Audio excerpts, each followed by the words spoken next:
Derrière les stars de cinéma, vous emmène aujourd'hui dans un moment bouleversant, profondément humain, un instant de vie figé dans la douleur, loin des projecteurs, loin du glamour des plateaux télé. Nous sommes à l'église Saint-Pierre, un lieu chargé d'histoire et de silence. Ce matin-là, pourtant, les murs ont résonné d'un chagrin sincère. Une jeune femme s'est effondrée en larmes. Cette jeune femme n'est pas une inconnue. C'est la fille de Daniel Bilalian, l'un des visages les plus respectés et emblématiques de la télévision française, ancien journaliste, rigoureux directeur de l'information à France. Télévision, figure incontournable du journal télévisé pendant des décennies. Mais aujourd'hui, ce n'est plus la figure publique que l'on évoque, mais bien l'homme, l'époux, le père discret, presque invisible dans la sphère privée. Pourquoi pleure-t-elle autant qu'a-t-elle perdu pour que son cri muet fende l'atmosphère froide de l'église Saint-Pierre? Pourquoi ce jour-là, devant une assistance clairsemée, certains visages connus, d'autres totalement anonymes? La fille de Daniel Bilalian a-t-elle été incapable de contenir son chagrin? Et pourquoi certains proches ont-ils évité les regards, détourné la tête, comme pour fuir un passé devenu trop lourd? Derrière cette douleur déchirante se cache une histoire plus complexe qu'un simple deuil, une histoire de liens fragiles, de silences familiaux, de gestes manqués d'amour, discrets, peut-être trop discrets. Et ce matin-là, tout a éclaté dans une implosion de larmes et de souvenirs. Un homme parti trop tôt ou resté trop longtemps dans l'ombre de sa propre carrière.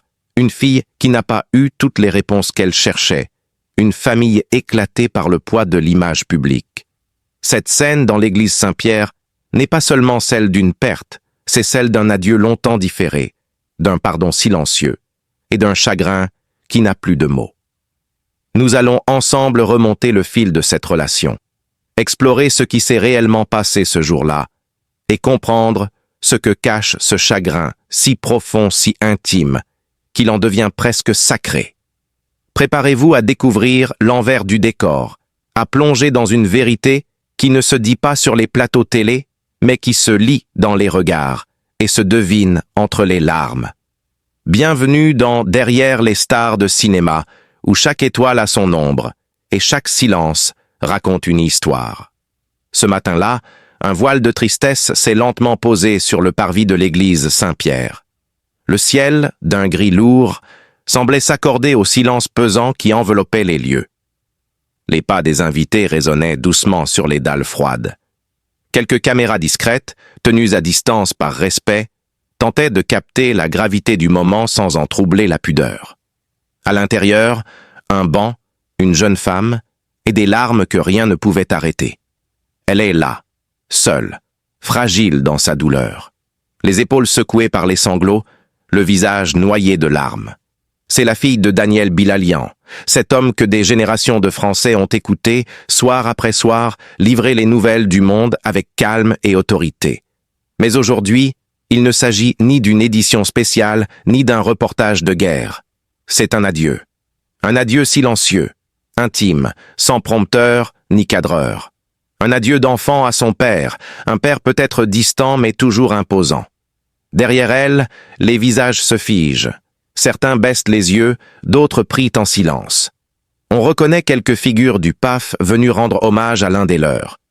Mais ce n'est pas une cérémonie pour les caméras. C'est un moment cru, profondément humain. Et au cœur de cette scène bouleversante, une douleur impossible à contenir, celle d'une fille à qui il reste tant à dire, mais plus aucune voix pour écouter. Les souvenirs se bousculent dans son esprit.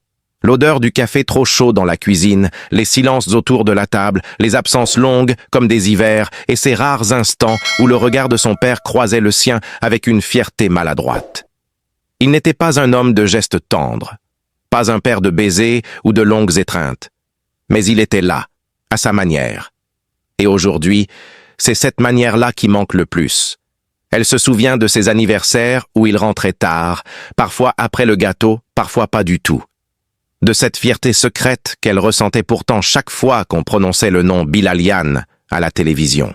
Et de ce vide qu'elle sentait en elle, à chaque fois que le rideau médiatique retombait, ne laissant que l'ombre d'un homme trop occupé à informer le monde pour écouter le cœur de sa propre fille battre. L'église résonne doucement des notes d'un Ave Maria. Chaque mot semble transpercer le silence, comme un cri retenu trop longtemps. Elle serre un mouchoir déjà détrempé. À ses côtés, une amie tente maladroitement de lui poser une main sur l'épaule. Elle la repousse doucement, non pas par rejet, mais parce qu'il faut vivre cette douleur seule, la traverser, la comprendre. Dans une lettre qu'elle lit à voix basse, qu'on devine tremblante, elle murmure. « Papa, je t'ai attendu toute mon enfance. J'ai grandi à côté de ton image, mais pas toujours près de ton amour. Aujourd'hui, je te pleure comme l'enfant que j'ai été, mais aussi comme la femme que tu n'as jamais vraiment connue. » Les larmes inondent ses joues. Certains dans l'église pleurent avec elle. Ce ne sont plus des condoléances, mais un partage de peine, une catharsis.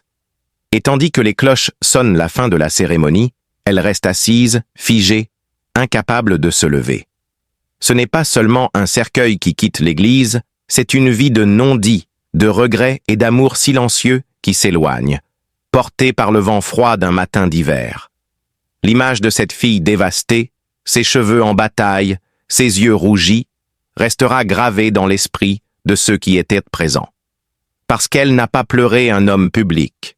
Elle a pleuré un père absent, une figure fantomatique, un géant aux pieds d'argile. Et vous, derrière votre écran, que vous ayez connu Daniel Bilalian comme journaliste ou jamais entendu son nom, vous sentez ce pincement au cœur. Parce que cette scène, c'est peut-être aussi la vôtre. Celle d'un parent qu'on n'a jamais vraiment compris, d'un adieu qu'on n'a jamais osé faire, d'un amour qu'on n'a jamais dit. Le cortège s'éloigne lentement de l'église Saint-Pierre, mais l'image de cette jeune femme effondrée sur son banc reste gravée comme une brûlure silencieuse dans l'esprit de tous ceux qui ont assisté à la cérémonie. Le nom de Daniel Bilalian résonne dans la mémoire collective comme celui d'un monument du journalisme français, mais pour elle, ce nom est un fardeau chargé de silence, d'absence et de questions jamais posées. Dans la voiture noire qui la ramène, elle serre dans ses mains un carnet jauni, retrouvé dans un tiroir de son père peu avant sa mort. Elle n'avait jamais osé l'ouvrir. Jusqu'à aujourd'hui. Les pages tremblent sous ses doigts, griffonnées à l'encre noire, parfois tachées de café ou de fatigue. Ce ne sont pas des notes de reportage, mais des fragments de pensée, de regrets murmurés entre deux journaux télévisés, entre deux rendez-vous à Matignon ou sur le terrain. Elle y découvre des phrases simples, déchirantes. Je n'ai jamais su lui dire que je l'aimais. Elle me regarde comme un étranger. Peut-on réparer une absence de 20 ans en une seule étreinte? La lecture devient une déflagration intérieure. Elle comprend que derrière le masque du journaliste inflexible se cachait un homme rongé par la culpabilité, tiraillé entre sa vocation et ses manques de père. Une douleur sourde la prend à la gorge. Elle aurait voulu lire ces mots de son vivant. Elle aurait pu les lui hurler, les lui pardonner, lui répondre. Mais il est trop tard. Le soir, chez elle, elle refuse d'allumer la lumière. Dans le salon plongé dans l'obscurité, elle écoute les messages de condoléances laissés sur le répondeur. Des voix familières, des collègues, des anciens confrères, tous parlent du grand homme, du professionnel irréprochable, mais aucun ne parle de l'homme derrière le costume, du père défaillant, du cœur solitaire. Et c'est cela qui l'a fait pleurer à nouveau, cette double vie que son père a menée, où elle n'a jamais su trouver sa place. Sur la cheminée, une photo d'elle enfant, dans les bras d'un homme souriant qu'elle ne reconnaît presque plus. Était-ce une pause? Une exception?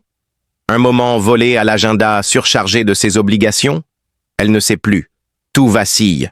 Mais dans cette fragilité extrême, quelque chose naît. Une forme de pardon, timide, brisée mais sincère. Le lendemain, elle retourne à l'église Saint-Pierre, seule. Il n'y a plus de journalistes, plus de caméras, plus d'yeux indiscrets.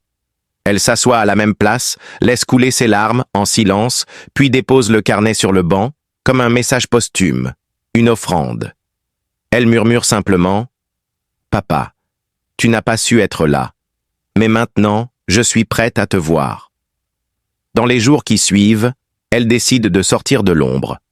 Elle accepte une invitation sur un plateau télé, non pas pour parler de lui comme du grand Bilalian, mais pour raconter l'autre histoire, celle de la fille oubliée. Sa voix tremble, ses yeux rougissent à chaque mot, mais son témoignage bouleverse les téléspectateurs. Car derrière l'éclat médiatique, elle dévoile le prix du silence, le coût d'une célébrité vécue par ceux qui restent dans l'ombre. Des milliers de messages affluents. D'autres enfants de figures publiques lui écrivent, partageant leur solitude, leurs blessures semblables. Sans le vouloir, elle devient le visage d'une douleur collective que personne n'osait formuler. Et peu à peu, dans cette mer de douleur, un chemin se dessine. Elle décide de fonder une association, un lieu d'écoute pour ceux qui, comme elle, ont grandi à côté d'une lumière trop forte pour ne pas brûler. Elle l'appelle « Loin des projecteurs ». Elle veut que les histoires de son père et surtout la sienne servent à ouvrir des dialogues, à empêcher d'autres silences dévastateurs. Et vous, qui regardez cette vidéo, vous sentez peut-être un écho, une absence, une parole jamais dite. Alors, ne la gardez pas pour vous. Écrivez, partagez, ouvrez la discussion dans les commentaires. Parce qu'aucune vie, aussi brillante soit-elle, ne devrait laisser une ombre aussi lourde sur le cœur de ses proches. Restez avec nous. Abonnez-vous. Car derrière les étoiles du cinéma, de la télévision, du pouvoir, il y a toujours une autre vérité, plus intime, plus douloureuse, plus humaine. Et notre mission, c'est de la raconter. Avant que son nom ne devienne indissociable de l'autorité journalistique à la télévision française, Daniel Bilalian était un jeune homme de Pau, dans le sud-ouest de la France, passionné par les mots, l'information et les enjeux de société. Né le 10 avril 1947, Bilalian entame sa carrière dans un paysage médiatique en pleine transformation. À l'aube des années 1970, un moment charnière où la télévision commence à s'imposer comme le principal vecteur d'information du grand public. Ce qui le distingue dès ses débuts, ce n'est pas seulement sa diction impeccable ou son charisme tranquille, mais une rigueur professionnelle et une éthique inébranlable. Daniel Bilalian fait ses premiers pas sur l'ORTF avant d'intégrer rapidement les rangs de TF1, où il commence à se faire un nom. Mais c'est surtout à France 2, et plus largement dans le groupe France Télévisions, qu'il bâtit sa légende. Pendant plus de 3 décennies, il devient l'un des visages les plus familiers des Français, celui qui entre dans les salons à 13h ou à 20h, apportant les nouvelles du monde avec un calme rassurant. Il devient le présentateur attitré des journaux télévisés de France 2 dans les années 1990, incarnant pour beaucoup l'idéal du journalisme d'information. Précis, posé, crédible. Sa voix, à la fois chaleureuse et grave, était synonyme de sérieux. Bilalian n'était pas un journaliste de sensationnalisme. Il ne cherchait pas à séduire, mais à informer. Son ton mesuré, sa posture droite, son regard qui ne fuyait jamais la caméra, tout cela a contribué à forger cette image de journaliste intègre, presque solennelle. Il traversa les grandes crises, les élections, les guerres, les attentats, en gardant cette constance dans l'objectivité et la retenue. Mais Daniel Bilalian ne s'est pas contenté de lire des nouvelles. Il les a façonnées, encadrées, dirigées. En 2001, il devient directeur des sports de France Télévisions, une décision qui étonne au départ, tant on l'associe au journalisme politique ou généraliste. Pourtant, cette nomination marque une deuxième phase de sa carrière, où il déploie ses talents de gestionnaire et de stratège. À la tête des sports du service public, il va transformer en profondeur la couverture médiatique des événements sportifs. Il renforce la place du sport dans la grille de France Télévisions, s'assure des droits de diffusion des grandes compétitions et valorise le service public face aux chaînes privées dans la bataille de l'audience. Sous sa direction, France Télévisions couvre avec brio des événements majeurs comme les Jeux Olympiques, le Tour de France, Roland-Garros et les championnats du monde d'athlétisme, en investissant dans la qualité des commentaires, des reportages et en donnant davantage de visibilité à des disciplines moins médiatisées. Sa gestion n'échappe pas à la critique. Certains dénoncent un certain conservatisme, une gestion jugée rigide, voire autoritaire. Mais personne ne remet en cause son engagement total, ni sa volonté de défendre un service public de qualité. Il reste à la tête de cette direction jusqu'en 2016, année où il quitte France Télévisions après plus de 40 ans de carrière. Ce départ marque la fin d'une époque. Bilalian ne sera plus jamais présent sur le petit écran. Et pourtant, son empreinte, elle, demeure. Il a été de ceux qui ont façonné l'information télévisée française à une époque où le présentateur avait un rôle quasi institutionnel. Il appartenait à cette génération pour qui le journal télévisé était un rituel, une mission, presque un sacerdoce. Ce qui fait la grandeur de la carrière de Daniel Bilalian, ce n'est pas une affaire, un scandale ou un scoop retentissant, mais la constance de son engagement pour un journalisme exigeant, fiable et respectueux de l'intelligence des téléspectateurs. Il représente une certaine idée de la télévision française, celle d'un média noble, au service du public et de la vérité. Aujourd'hui encore, de nombreux journalistes citent son nom comme une référence. Des écoles de journalisme analysent son style, ses prises de parole, ses choix éditoriaux. Il est devenu un symbole de rigueur et de crédibilité dans un univers médiatique de plus en plus marqué par l'instantanéité et le bruit. En définitive, Daniel Bilalian n'a pas seulement informé les Français, il a accompagné leur vie pendant près d'un demi-siècle. Dans les bons comme dans les pires moments, il était là. Figure familière, porte-voix discret d'une actualité toujours mouvante.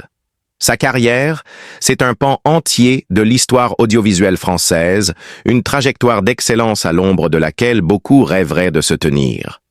Si la majorité du public connaît Daniel Bilalian comme le visage du journal télévisé de France 2 ou comme l'architecte de la direction des sports de France Télévisions, il serait réducteur de résumer sa carrière à ses seuls rôles visibles. Car derrière le pupitre, loin des projecteurs, Daniel Bilalian a aussi été un intellectuel engagé, un républicain exigeant et un témoin critique de l'évolution des médias en France. Dans les coulisses, Bilalian était un homme de plume autant que de parole. Peu de gens le savent, mais avant de briller à la télévision, il nourrissait une véritable passion pour la littérature et la géopolitique. Diplômé en droit et sciences politiques, il aurait pu choisir une carrière diplomatique ou universitaire. Mais c'est la soif de terrain, le désir de raconter le monde tel qu'il est, qui le pousse vers le journalisme. Très tôt, ses reportages tranchent par leur lucidité froide, leur sens du détail et surtout leur profondeur d'analyse. Que ce soit dans la couverture de conflits internationaux, des crises économiques ou des enjeux politiques nationaux, Bilalian ne se contente jamais de survoler. Il enquête, il décortique, il met en contexte. Il est de ceux qui croient que chaque fait a une racine, chaque décision une histoire. Durant les années 1980 et 1990, alors que la télévision se transforme, que la concurrence s'intensifie avec l'arrivée de nouvelles chaînes, Bilalian devient l'un des piliers du pluralisme de l'information. Il milite pour une télévision publique indépendante qui ne soit ni la voix du pouvoir, ni le jouet des grandes entreprises. Dans plusieurs interviews données à l'époque, il exprime ses inquiétudes sur la commercialisation croissante des JT, le danger du sensationnalisme et la pression des audiences. Sa voix porte, car il parle en connaissance de cause, mais aussi avec la légitimité d'un homme qui a toujours défendu une ligne éditoriale sobre et rigoureuse. Son influence dépasse le plateau. Il participe activement à des réflexions sur la déontologie journalistique en collaborant avec des instances comme le CSA, Conseil supérieur de l'audiovisuel, et en donnant des conférences dans plusieurs grandes écoles de journalisme. Son message est clair. Le journaliste n'est pas un simple relais d'émotions, il est un gardien du sens, un médiateur entre les faits et la conscience collective. Et puis il y a l'homme privé. Discret, presque secret, Daniel Bilalian n'a jamais étalé sa vie personnelle dans les médias. Mais ceux qui l'ont côtoyé dans les rédactions parlent d'un homme courtois mais intransigeant, d'un collègue exigeant mais profondément juste. Il ne supportait ni la médiocrité, ni la trahison de l'esprit critique. Il croyait au débat, au désaccord constructif, à la vertu de la contradiction. Et surtout, il respectait chaque membre de son équipe, du stagiaire au rédacteur en chef. En 2002, un tournant inattendu le place à la tête des sports de France Télévisions. Ce poste, bien plus stratégique qu'il n'y paraît, lui permet d'infuser sa vision du journalisme même dans le traitement de l'actualité sportive. Il défend une couverture inclusive, équilibrée entre le spectaculaire et l'éthique, entre la performance et l'émotion humaine. Il veille à ce que les femmes, les sportifs paralympiques et les disciplines moins médiatisées aient enfin leur place sur les écrans publics. Sous son impulsion, de nouveaux formats voient le jour, des documentaires de fond, des émissions d'analyse, des reportages en immersion. Il refuse que le sport soit seulement du divertissement. Pour lui, c'est un miroir social, un espace où s'expriment les tensions, les rêves et les fractures de notre époque. Il comprend aussi, avec lucidité, que la technologie est en train de bouleverser la manière dont le public consomme l'information et encourage les équipes à embrasser le numérique sans renier la qualité. Ce parcours, long et sinueux, lui vaut autant d'admirateurs que de critiques. Certains l'accusent de raideur, d'être déconnecté de la nouvelle génération, D'autres, au contraire, saluant sa résistance à l'instantanéité vide, son attachement au temps long, à la complexité du réel. Mais une chose est sûre, Daniel Bilalian a marqué une époque. Et cette époque, celle des grandes figures du journalisme télévisé français, des Yves Mourouzi, Christine Ockrent, David Pujadas, est désormais en grande partie révolue. Dans un monde saturé d'images et de flux d'informations, sa silhouette imposante, sa voix posée, ses mots soigneusement choisis nous rappellent une époque où le journalisme n'était pas une course, mais une marche lente vers la compréhension.